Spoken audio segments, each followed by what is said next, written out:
চরিলাম ব্লকের উত্তর চরিলাম গ্রাম পঞ্চায়েতের পুরানবাড়ি এলাকায় বাসিন্দা বিশ্বজিৎ দাসের ছেলে শুভজিৎ দাস, বয়স 16 বছর। শুভজিৎ দশম শ্রেণীর ছাত্র ছিল। 20 মে বাইকে করে সেই বন্ধুদের সাথে ঘুরতে বের হয়। বিশ্রামগঞ্জ বালুয়াছড়ি এলাকায় রেল ব্রিজ থেকে বাইকসহ অনেক নিচে পড়ে যায় 3 বন্ধু। এতে গুরুতরভাবে আহত হয় শুভজিৎ। সাথে সাথে তাকে নিয়ে যাওয়া হয় জিবি হাসপাতালে। জিবি হাসপাতাল থেকে তাকে উন্নত চিকিৎসার জন্য আইএলএস হাসপাতালে রেফার করে দেওয়া হয়। তারপর থেকে সে আইএলএস হাসপাতালে চিকিৎসাধীন। আইএলএস হাসপাতালের 15 দিন ভেন্টিলেশনে থাকার পর তার জ্ঞান ফিরে আসে। এখনো তার অবস্থা সংকটজনক। মাঝে মাঝে চোখ খোলে, আবার চোখ বন্ধ হয়ে যায়। কথাও বলতে পারে না। ছেলের চিকিৎসার জন্য টাকার যোগান দিতে গিয়ে শুভজিতের পরিবার সর্বশান্ত।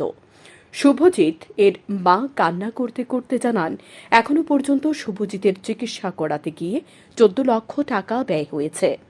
গরু, ছাগল, হাঁস, মুরগি, স্বর্ণালংকার যা ছিল সবকিছুই বিক্রি করে দিয়েছেন। এমনকি বসত বাড়িটিও বন্ধক দিয়েছেন। এখন আর কিছুই করার নেই।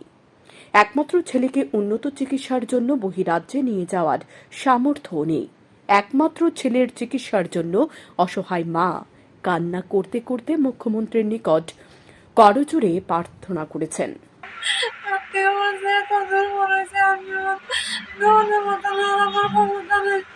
আমি মুখ্যমন্ত্রীর কাছে আবেদন করি, আমার একটা সন্তানের জীবন বাঁচায় কিছু আর্থিক সহায়তা ওরা বাইরে সুযোগ করে দেয়।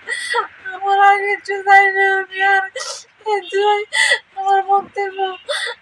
আমার জীবন তারা সাহায্য করে বাঁচায় আনে দূরে সাহায্য মুখ্যমন্ত্রীর কাছে আমার আবেদন রইল।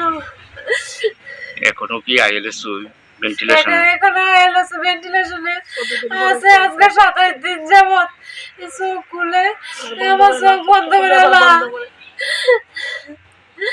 তারা জিজ্ঞেস করলাম, তারা টাকা দেয় তার কাছে কোনো কিছু নাই চিকিৎসা।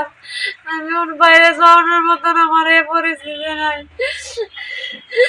দশম শ্রেণীর ছাত্র শুভজিৎ দাস, এবার স্কুলের স্টুডেন্ট, বিশালগড়।